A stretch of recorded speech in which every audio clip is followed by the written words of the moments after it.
Doctor কুশলবরণ Chakraborty তার একটা page থেকে আমরা একটা ভিডিও একটু শুনবো এবং অ্যানালাইসিস করার চেষ্টা করব আর কি। সনাতন শাস্ত্রে শ্রীমতী রাধিকা, এই ভিডিওটি এটাতে অনেক কথা আছে, তো মাঝে কিছু কথা আমরা একটু শুনবো। রাধাপতি বলে কিন্তু ভগবানকে পরমেশ্বরকে সম্বোধন করা হয়েছে, তার মানে এই রাধাপতি শব্দটি কিন্তু নতুন কোনো শব্দ না। এরপরে তিনি যদি যাই আমরা আর একটু পরে গেলে দেখবো যে যিনি আদ্যাশক্তি, যিনি কৃষ্ণ এবং রাধা অভেদ, যেমন এই এক শাস্ত্রে কিন্তু এক দেহ হিসেবেই বর্ণনা করা হয়েছে, অর্থাৎ দুই দেহ হলো।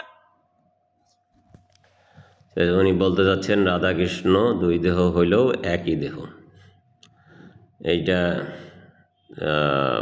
হিন্দু ধর্মের, হিন্দু শাস্ত্রের একটা মিথ যে স্বামী স্ত্রী একই দেহ। স্বামীর কোনো কুকর্মে বা তার কোনো ভালো কর্মে স্ত্রীরা সেটার সাজা পায়। স্বামী কষ্টে থাকলে স্ত্রীও কষ্ট পায়। এই জন্য স্বামী অর্থ হচ্ছে প্রভু, স্বামীও প্রভু। এখানেও হিন্দু ধর্মে নারীদেরকে কটাক্ষ করা হয়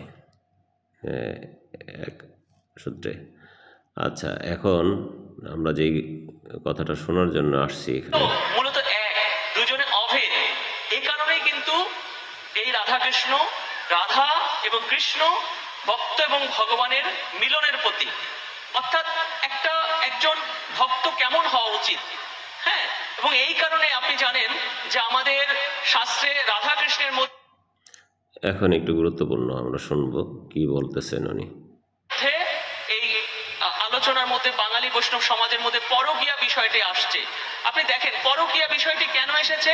আপনি যখন পরকীয়া বিষয়টি করবে, আপনার মনের মধ্যে আসবে, আপনি দুর্বার হয়ে যাবেন, আপনি কোনো বাধা মানবেন না, লোকচক্ষু, লোকলজ্জা, এগুলোকে আপনি অত কিছু মানবেন না।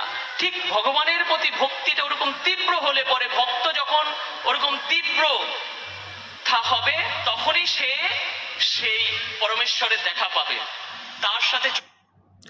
আচ্ছা, এই যে শ্রীকুশল তার নাম দিয়েছে, ডক্টর কুশল, সে এই যে পরকীয়ার একটা উদাহরণ টেনে আনলো। কি রাধা এবং কৃষ্ণের যে প্রেম লীলা, সেটাকে বোঝানোর জন্য যে কিভাবে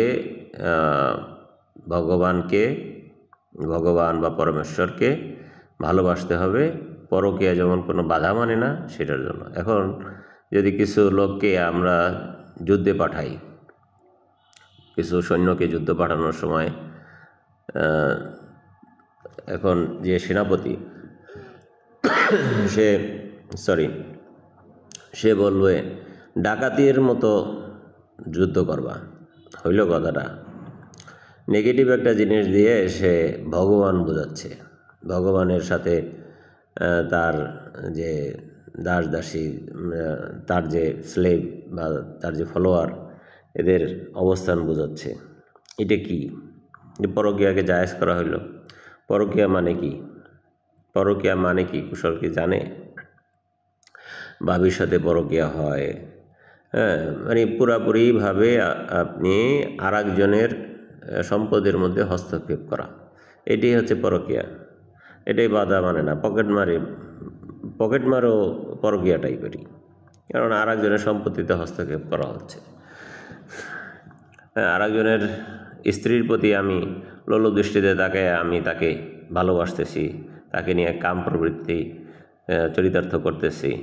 এটাকে কিভাবে হিন্দু ধর্মের বোঝানো হইল, ভগবানের সাথে মিলানো হইল, আমি বুঝলাম না। সে ভাইরাল হওয়ার ইচ্ছায় শেষ পর্যন্ত হিন্দু ধর্মকে ছাড় দিল না। এটা কি মেনে নেওয়া যায়? মেনে নেওয়ার মতো? আবার আর একজন দেখেন যে সে পরকীয়ার কথা বলল, পাশে যে বসে রয়েছে হিন্দু পণ্ডিত নাকি অপণ্ডিত, আল্লাহ মাহবুদ জানে, সে আবার মাথা ঝুঁকাচ্ছে। আমরা আর একটু দেখি। এও হলো মূলত এক, দুজনে অভেদ। এই কারণেই কিন্তু এই রাধাকৃষ্ণ, রাধা এবং কৃষ্ণ ভক্ত এবং ভগবানের মিলনের প্রতীক। অর্থাৎ একজন ভক্ত কেমন হওয়া উচিত, হ্যাঁ। এবং এই কারণে আপনি জানেন যে আমাদের শাস্ত্রে রাধা কৃষ্ণের মধ্যে এই আলোচনার মধ্যে বাঙালি বৈষ্ণব সমাজের মধ্যে পরকীয়া বিষয়টি আসছে।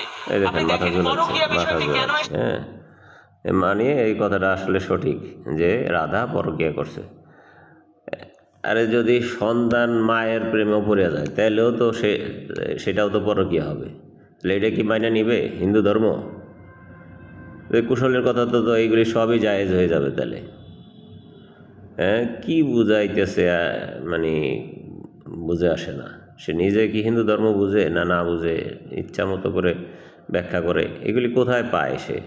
দেখাক না, পরকীয়া দিয়া বুঝাইতেছে। আর এগুলি যদি এর সত্যি থাকে তাহলে এটা কি ধর্ম হইতে পারে? প্রশ্ন রাখলাম শ্রোতাদের প্রতি।